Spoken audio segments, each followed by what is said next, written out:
బడి పిల్లల్లో పోషకాహార లోపాన్ని నివారించడానికి ప్రతి శుక్రవారం తాజ్ హోటల్ వారి కుకింగ్ ఫార్ములాలో అందించే ఆకుకూర పప్పు ఎలా చేయాలో ఇప్పుడు తెలుసుకుందాం. ఆకుకూర పప్పుకు కావలసిన పదార్థాలు: కప్పు కందిపప్పు, కప్పు తురిమిన పాలకూర, తగినంత కరివేపాకు, కారం, వెల్లుల్లిపాయలు, కొత్తిమీర, చింతపండు చిన్న ముద్ద, 5 పచ్చిమిర్చి, 4 ఎండుమిర్చి, ఆవాలు తగినన్ని, నూనె, జీలకర్ర, ఉప్పు, పసుపు తగినంత, నీళ్లు.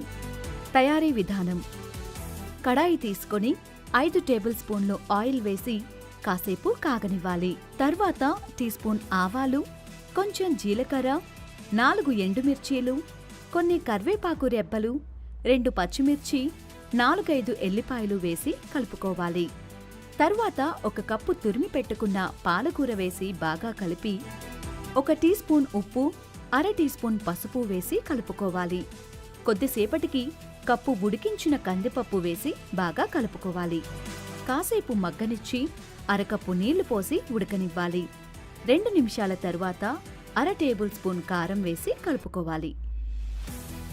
కాసేపటి తర్వాత కొంచెం చింతపండు రసం వేసి కలుపుకొని కాసేపు ఉడకనిస్తే కర్రీ అయిపోయినట్టే. దించుకున్న తర్వాత కొత్తిమీర వేసుకుంటే రుచికరమైన పాలకూర పప్పు రెడీ. పాలకూర పప్పు బెనిఫిట్స్: కందిపప్పులో అనేక పోషక విలువలుంటాయి.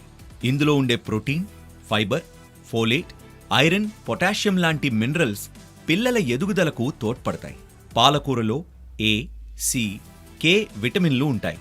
ఇవి జీర్ణక్రియకు, కంటి చూపును మెరుగ్గా ఉంచడంతో పాటు ఇమ్యూనిటీ కూడా పెంచుతుంది.